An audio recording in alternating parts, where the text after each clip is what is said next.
Dr. Daniel Yumbia ulani muteti kauntini ya Masako ni wakosoa serikali ya katiku isilamu vya wake nando yoluwa mawendekethio alama yakitwe ndini wa budget ya mwaka wa 2023 Yumbia ainena kuya misiani kangundu awetakana serikali vadhi ya kimanza kinene kwimu vya wa uiti ewetakana ilovia isusa ilionewa serikali siya mutiyuko ni kwithiwa misio ikwatiye uiti na uima wa mwenende isioni siya nduwani boni mutisia na mauvu.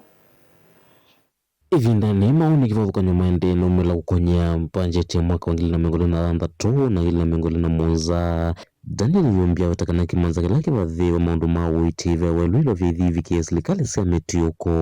Nachukua nafasi hii kuungana na United Opposition kukosoa ile bajeti ambayo imesoma. Niliona ya kwamba Wizara ya Afya imepewa kitita kikubwa sana cha pesa. Na kwa sababu health imekuwa devolved, hizo pesa ambazo zimepelekwa kwa Ministry of Health kingepewa, hizo pesa zingegawiwa counties, kwa sababu health ime devolved na counties ndio wana deal na hiyo health.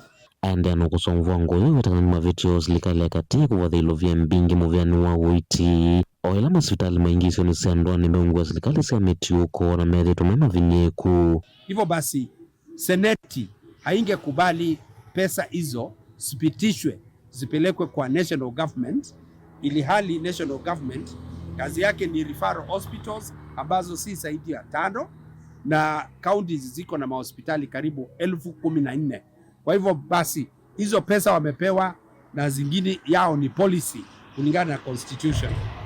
Kwa hivyo wenye walipitisha hiyo budget walifanya makosa makubwa sana, hasa kwa upande wa afya. Dinune ni wakiende na watakana wima waene ndinu wa vatavyo na vewe luingi serikali siya mutiyuko na siyo kimanza kila siyo kwata sikithikana maundu mawiti ni maila isioni sionthe na vewe lu serikali siya mutiyuko sende na kwata mbao maundu mawiti isioni siya nduani na kuwadhia mivya ya uiti ilovia mbingi. Na ninaimiza counties nao ile budget yao wamepewa, watakapokuwa wakipanga wahakikisha kwamba pia wamepatia afya ama health kiwango kikubwa cha pesa zaidi ili waweze kuchunga afya ya wananchi. Nasema hivi kwa sababu a healthy nation is a working nation.